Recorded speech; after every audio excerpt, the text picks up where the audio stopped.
नमस्कार। घटना चक्र बुक वीडियो में आपका हार्दिक स्वागत है। आइए प्रारंभ करें इस यात्रा को, जहां हर विषय वस्तु को हम सरल, स्पष्ट और परीक्षा उपयोगी ढंग से प्रस्तुत करेंगे। नमस्कार।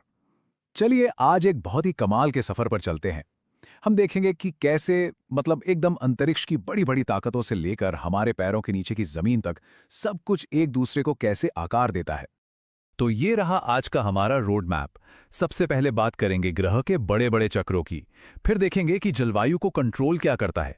उसके बाद मौसम का सिस्टम समझेंगे, फिर हमारे पैरों के नीचे की जमीन यानी मिट्टी की बात होगी, और आखिर में देखेंगे कि इन सब पर जीवन कैसे रिएक्ट करता है।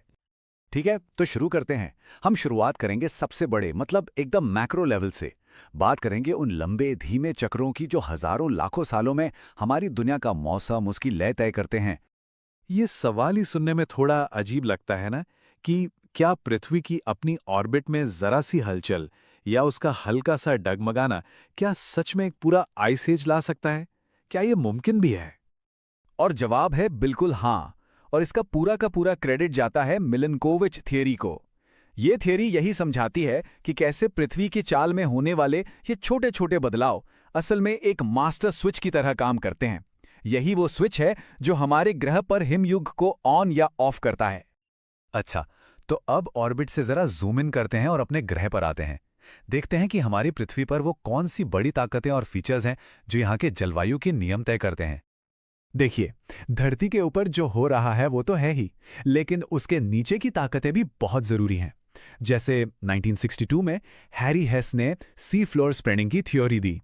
ये एक गेम चेंजर आइडिया था, जिसने प्लेट टेक्टोनिक्स की पहेली का एक अहम हिस्सा सुलझाया। इसी से हमें पता चला कि हमारे महाद्वीप और महासागर वैसे क्यों हैं जैसे आज हैं। और इसका एक जबरदस्त उदाहरण है हिमालय। ये दिखाता है कि कैसे जमीन का भूगोल सीधे सीधे जलवायु को बदल देता है। हिमालय, आप समझिए, एक बहुत बड़ी दीवार की तरह खड़ा है। ये दीवार भारतीय उपमहाद्वीप को उत्तर से आने वाली बर्फीली हवाओं से रोकती है और इस पूरे इलाके के मौसम पर अपना असर डालती है। तो आखिर किसी जगह के क्लाइमेट को कंट्रोल करने वाले मेन डायल कौन से हैं? कौन सी चीजें हैं जो सच में मायने रखती हैं? देखिए, मुख्य रूप से 3 चीजें हैं। लैटिट्यूड यानी भूमध्य रेखा से दूरी, दूसरा है एल्टीट्यूड यानी ऊंचाई, और तीसरा ओशन करंट्स यानी समुद्री धाराएं। अक्सर लोगों को लगता है कि शहरों के बीच की दूरी या मिट्टी का प्रकार भी बहुत अहम है, पर असल में वो प्राइमरी कंट्रोल नहीं है। चलिए, तो हमने बड़े बड़े क्लाइमेट कंट्रोल्स को तो समझ लिया। अब एक लेवल और नीचे चलते हैं और देखते हैं कि ये सब मिलकर उस मौसम को कैसे बनाते हैं जिसे हम रोज महसूस करते हैं। यहां पर एक बहुत जरूरी चीज को साफ करना होगा, मौसम और जलवायु के बीच का फर्क। देखिए, मौसम तो वो है जो अभी इसी वक्त खिड़की के बाहर हो रहा है, लेकिन जलवायु वो है लंबे समय का खेल। समझिए कि कम से कम 25 साल या उससे ज्यादा के मौसम का जो एवरेज पैटर्न होता है ना, उसे जलवायु कहते हैं। ये किसी जगह का लॉन्ग टर्म मूड है, मिजाज है। और इतने सारे पैटर्न को समझने के लिए साइंटिस्ट ने कुछ सिस्टम्स बनाए हैं, जैसे कि कोपेन क्लासिफिकेशन। ये बड़ा दिलचस्प सिस्टम है। इसमें सिंपल लेटर कोड्स का इस्तेमाल होता है, जैसे ए ट्रॉपिकल के लिए या ई पोलर के लिए, और ये कोड्स बस तापमान और बारिश के आधार पर तय होते हैं। अब मौसम की सबसे ड्रामेटिक घटनाओं में से एक है ओरोग्राफिक रेन यानी पर्वतीय वर्षा। ये एक ऐसी प्रक्रिया है जो कमाल ही कर देती है। एक पहाड़ के एक तरफ तो घने जंगल और खूब बारिश होगी, और ठीक उसी पहाड़ की दूसरी तरफ सूखा रेगिस्तान बन जाएगा। इसी सूखे इलाके को रेन शैडो जोन कहते हैं।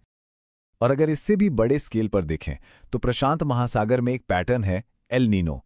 जब ये आता है ना, तो पूरी दुनिया के मौसम का सिस्टम हिल जाता है। ये ग्लोबल वेदर को इस तरह प्रभावित करता है कि कहीं भयंकर सूखा पड़ जाता है तो कहीं जबरदस्त बाढ़ आ जाती है।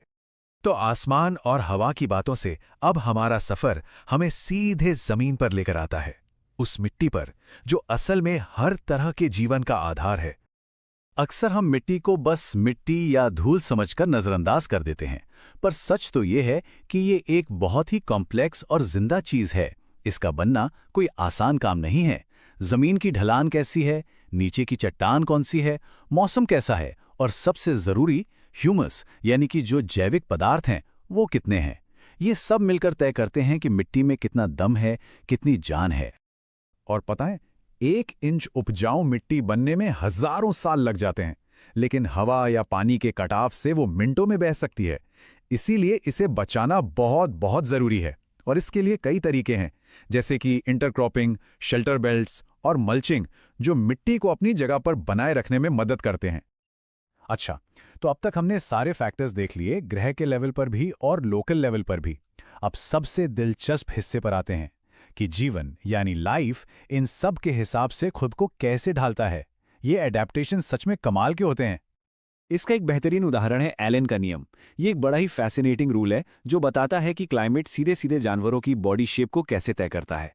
जैसे ठंडे इलाकों में रहने वाले जानवरों के कान, पूंछ और पैर छोटे होते हैं ताकि शरीर की गर्मी बची रहे, वहीं गर्म इलाकों में उन्हीं की प्रजाति के जानवरों के यही अंग लंबे और बड़े होते हैं ताकि शरीर की एक्स्ट्रा गर्मी आसानी से बाहर निकल सके।